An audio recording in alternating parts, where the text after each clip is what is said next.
I never imagined that a life that once felt so full could turn into one of endless dissatisfaction and pain.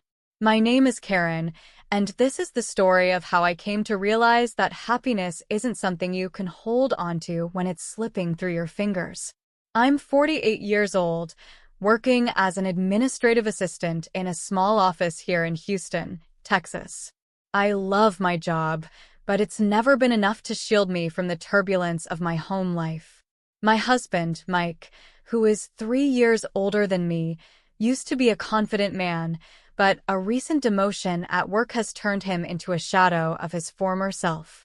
He's now a man who takes his frustrations out on the people he loves the most, me and our teenage daughter, Sarah. Mike's anger has been a constant presence in our home for months now. I often find myself walking on eggshells, trying to avoid any situation that might set him off. His temper can flare up over the smallest things, but what cuts the deepest are his harsh words about my weight. "Why can't you just control yourself?" he'll snap. "You've put on so much weight, Karen. It's embarrassing." These words are like daggers. I try to ignore them, hoping that he'll see how hard I'm working to maintain a sense of normalcy despite his attacks. I work hard, juggle responsibilities at home, and try to keep our family life as stable as possible. But every time he opens his mouth to criticize me, it feels like the ground beneath me shifts just a little more. Adding to the tension is my mother-in-law, Helen. At 74, she's still very much a part of our daily lives. She lives with us, and her presence is a constant reminder of my inadequacies. Helen has her own way of making me feel like a failure, often wrapped in what she pretends is concern for my well-being. "Karen, are you really going to have that second serving?" she'll ask, her voice laced with a patronizing edge. "You know, you should be more mindful of what you eat." These comments come from a place of judgment rather than genuine concern. Helen's disapproval is always thinly veiled, and it only adds to the suffocating atmosphere in our home. Mike and Helen seem to be in agreement on one thing: I'm the problem. My daughter, Sarah, is the one bright spot in my life. At 16, she's perceptive and compassionate, and she can see through the pretense. She tries to stand up for me whenever she can, but it's hard for her to go against both her father and grandmother. She's a high school sophomore, and despite the challenges at home, she's managed to excel academically and maintain her kind-hearted nature. One evening, after another exhausting day at work and dealing with Mike's latest round of criticism, I came home to find Helen's critical gaze already waiting for me. The stress was mounting, but I tried to keep my composure. Dinner was supposed to be a time of normalcy, but it felt more like a battleground. Mike had come home late, which was unusual. He walked in with a smirk on his face, holding a bottle of wine spritzer. "I thought we'd celebrate making it through another day," he said, his tone oddly cheerful. I didn't think much of it at the time. We sat down at the dinner table, and as usual, Mike and Helen began their verbal jabs. My plate was filled with what I assumed was a standard dinner, but the way they watched me eat made me feel uneasy. As I took a sip of my wine spritzer, something didn't taste right. There was an odd, spicy aftertaste that lingered unpleasantly. I tried to ignore it, but the feeling only grew stronger. I looked over at Helen, who was sipping from her glass of wine as well. A knot tightened in my stomach. Something was off, but I couldn't pinpoint it. My heart raced as I watched Helen take another sip. I could see her face flush, her eyes widening in surprise. She started coughing, her discomfort evident. The spicy taste in my own drink now felt like it was setting my mouth on fire. "Are you all right, Helen?" I asked, trying to sound concerned. Helen's response was choked and unintelligible. Mike, however, looked on with a mixture of amusement and annoyance. It wasn't until Helen's coughing turned into a full-blown gagging fit that Mike finally made a move. "What did you do to the drink, Mike?" I demanded, my voice trembling with anger. Mike shrugged, a look of feigned innocence on his face. Just thought I'd spice things up a bit. Didn't think it would be such a big deal. I knew then that this wasn't just a prank. It was a deliberate act of cruelty, a final push in the long line of abuses I had endured. The realization hit me hard. Sarah had been watching from the sidelines, her face a mask of shock and disappointment. Her support was my only comfort, but even that felt fragile in the face of Mike's increasing hostility. That night, I lay awake in bed, my mind racing. The spicy drink incident was the last straw. I needed to make a change for the sake of my own sanity and Sarah's well-being. But I didn't know how or where to begin. As I listened to the quiet, my thoughts were filled with the weight of what lay ahead. I needed to find the strength to confront this toxic environment. I needed to make a decision that would change our lives forever. And though I was scared, I knew I couldn't let fear keep me trapped in this cycle any longer. The next few days were a blur of tension and uncertainty. I was haunted by the memory of that evening, Mike's cruel prank, Helen's choking fit, and the heavy silence that followed. It was clear to me now. Our home was no longer a sanctuary but a battlefield where I was constantly under attack. I knew I couldn't let this go on any longer. The humiliation and emotional abuse had been building up for far too long. As I looked around our house, it felt more like a prison than a home. Every corner seemed to whisper reminders of the resentment and anger that festered within its walls. Sarah had been a beacon of support through all this, but even she was starting to feel the strain. I could see it in her eyes, the way she flinched at every raised voice and tensed whenever Mike was around. I wanted to protect her, to shield her from the harsh reality of our situation, but I wasn't sure how. One afternoon, after dropping Sarah off at school, I found myself sitting at my desk, the paperwork in front of me feeling like a mountain I couldn't climb. My mind was preoccupied with thoughts of escape. I had been quietly planning my exit, researching my options, and trying to figure out how to make a clean break. My phone rang, jolting me from my thoughts. It was Sarah, calling from school. Her voice was strained, and I could tell she was upset. "Mom, can you come to school? I need to talk to you," she said, her voice cracking. I hurried to the school, my heart pounding with worry. When I arrived, Sarah was waiting for me by the front office. Her face was pale, and she looked like she had been crying. I wrapped my arms around her, trying to offer comfort. "What's wrong, sweetheart?" I asked, my voice full of concern.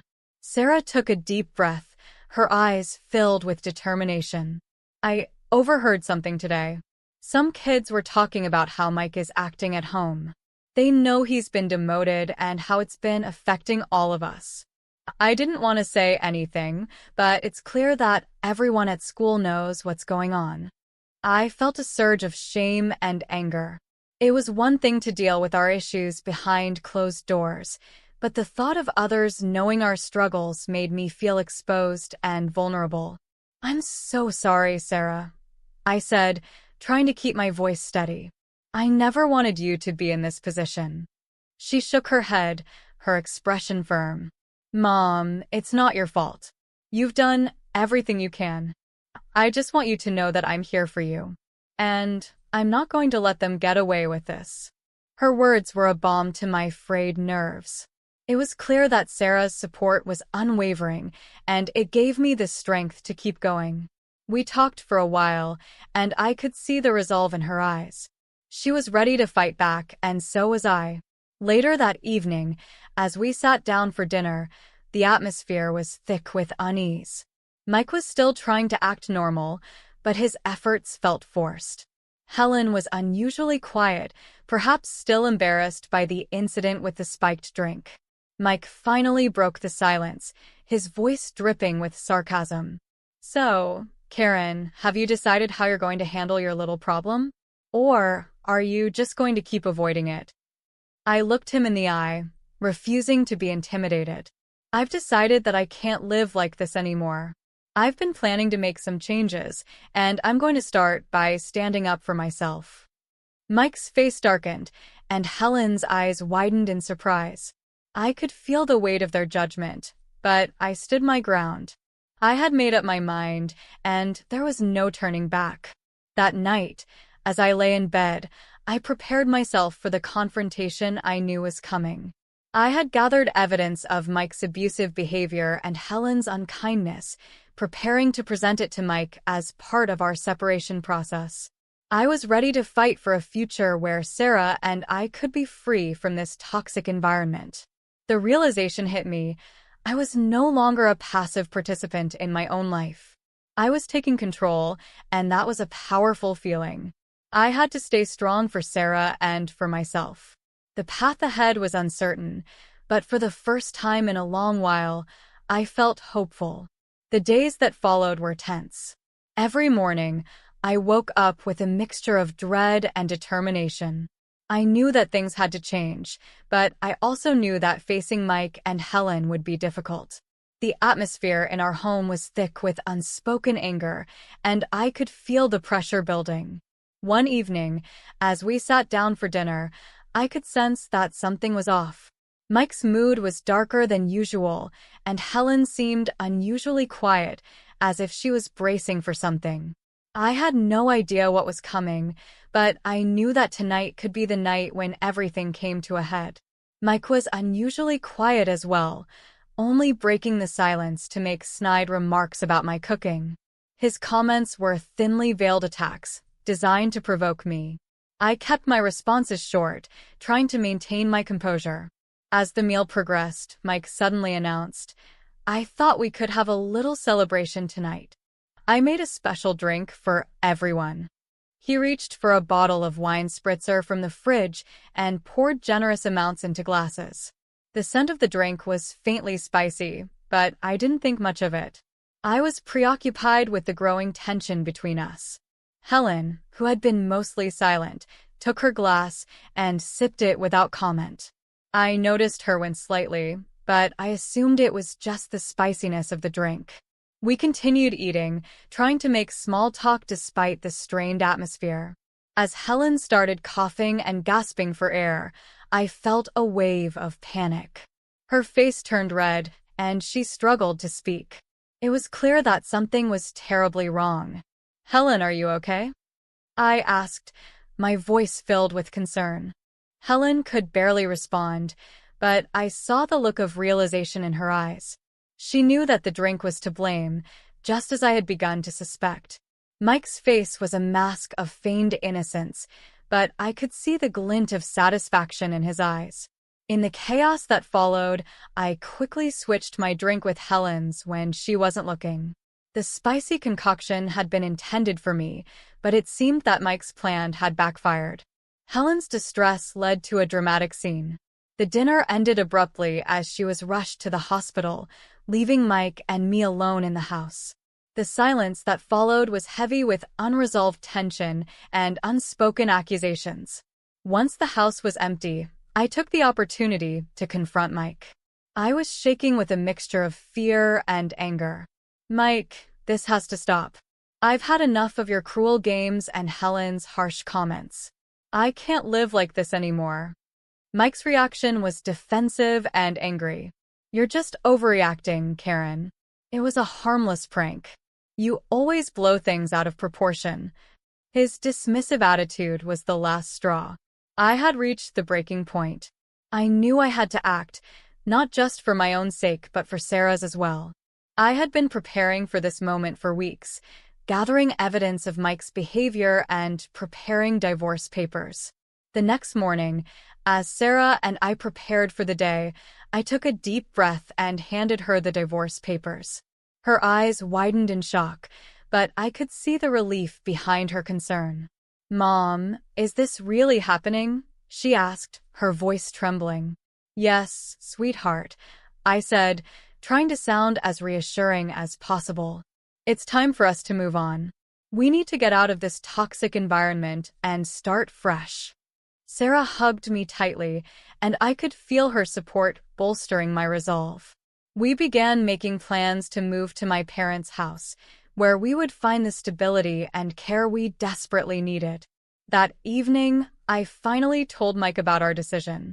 His reaction was one of anger and disbelief, but I stood firm. "I'm leaving, Mike. I can't be part of this anymore. I've filed for divorce, and there's nothing you can do to change my mind." Mike's face turned a dark shade of red, and he stormed out of the room. The house was filled with a sense of finality. The decision was made, and there was no turning back. As Sarah and I packed our things, I felt a mixture of relief and apprehension. It was a new beginning, but it was also a daunting change. I had no idea what the future held, but I knew that leaving Mike and Helen behind was the only way to find peace and happiness. The move to my parents' house was a huge relief. Their home in Houston was a world away from the chaos and toxicity of my old life. As soon as we arrived, I felt a weight lift from my shoulders. My parents welcomed us with open arms, and the warmth of their support was a stark contrast to the coldness we had left behind. My mom and dad were understanding and attentive. They did their best to make Sarah and me feel at home, providing a safe space where we could begin to heal. My dad, always the practical one, helped us settle in, while my mom took charge of making sure we had everything we needed. I finalized the divorce from Mike within a few weeks. The legal process was draining, but having my parents and Sarah by my side made it bearable. Mike continued to struggle both professionally and personally. He was left behind with Helen, who, despite reaching out to us occasionally, was now facing the reality of her actions. I couldn't help but feel a sense of justice in the way things unfolded, though I remained focused on moving forward rather than dwelling on the past. The days in my parents' house were filled with a new kind of routine. I began to rebuild my life from scratch.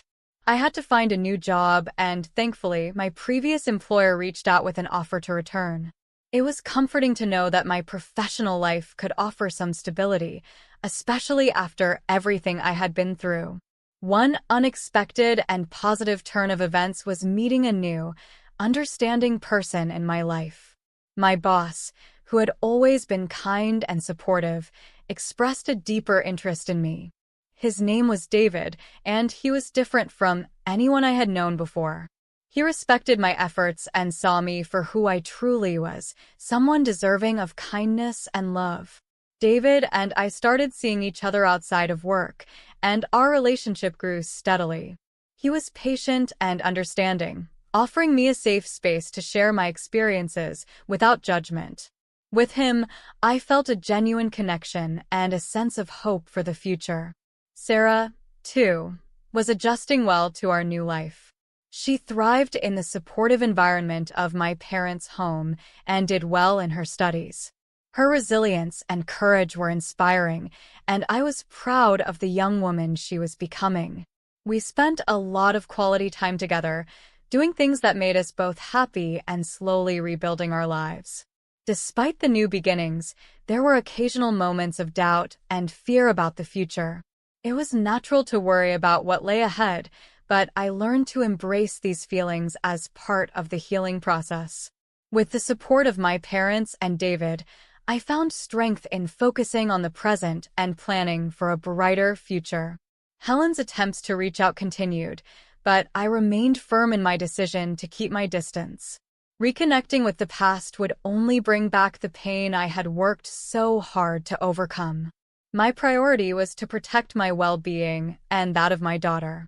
As time went on, the scars from my previous life began to heal. I was no longer the woman who had endured emotional abuse and felt trapped. I was stronger, more self-assured, and ready to embrace a new chapter. My relationship with David grew deeper, and we began to discuss our future together with optimism. The journey had been long and arduous, but it led me to a place where I could finally find happiness and peace. I realized that resilience wasn't just about surviving the difficult times, but also about having the strength to rebuild and move forward. Looking back, I understood the importance of self-respect and support systems. They had been my pillars of strength, helping me to stand tall and make the decisions that changed my life for the better. My story was a testament to the power of resilience and the importance of knowing one's worth. As I closed this chapter of my life, I felt a renewed sense of hope and a readiness to face whatever came next. With Sarah by my side and a future filled with promise, I embraced the journey ahead with confidence and optimism. My life had transformed, and I was finally on the path to finding true happiness and fulfillment.